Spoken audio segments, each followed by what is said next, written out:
দেখুন, গলা থাকলেই গলা খারাপ হবে, এটা সত্যি কথা। কিন্তু কতদিন পরে আমি প্রপার একজন চিকিৎসককে দেখাবো? দেখুন, গলা থাকলে আমাদের কাশি, সর্দি, হালকা গলা ব্যথা হয়ই। এর জন্য আমরা দোকান থেকে হালকা একটু অ্যান্টিবায়োটিক, একটু সেটজিক, একটু নুন জলের গার্গেল বা ব্যথা হলে প্যারাসিটামল আমরা করেই থাকি।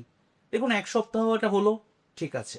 কিন্তু যখন ১ সপ্তাহ টাইম আমার পেরিয়ে যাচ্ছে, কিন্তু গলাটা আমার ধরেই রয়েছে, বা গলায় একটা মনে হচ্ছে চাপ ভাব, আমার গিলতে অসুবিধা হচ্ছে, শ্বাস নিতে অসুবিধা হচ্ছে, এই ক্ষেত্রগুলোতে কিন্তু আপনি প্রপার একজন ইএনটি সার্জনকে দেখান।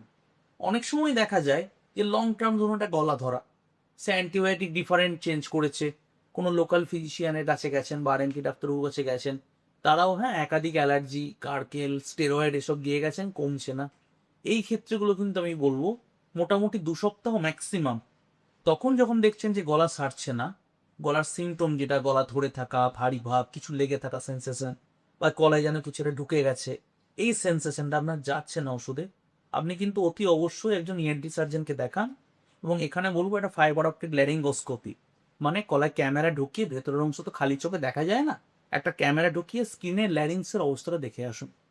এটা কিন্তু খুব ভালো থেকে শুরু করে, মানে বিনাইন ডিজিজ থেকে শুরু করে ম্যালিগন্যান্ট ডিজিজ পর্যন্ত আমরা হতে পারে, হ্যাঁ। এবং আমরা আমাদের ডেলি প্র্যাকটিসে কিন্তু প্রায় দেখি এরকম মিস্টেক। সুতরাং আপনাকে সচেতনতার জন্য বলে রাখতে পারি, গলা ধরা, গলার স্বর চেঞ্জ হয়ে যাওয়া, গিলতে অসুবিধা, গলায় কিছু লেগে থাকা, এই ধরনের যদি সেন্সেশন আপনারা খেয়াল করেন এবং ২ সপ্তাহ বেশি রয়েছে সিমটমটা, অতি অবশ্যই এন্টি সার্জনকে দেখিয়ে একটা গলার এন্ডোস্কোপি করান, রোগ নির্ণয় প্রপারলি করান, প্রপার চিকিৎসা করান।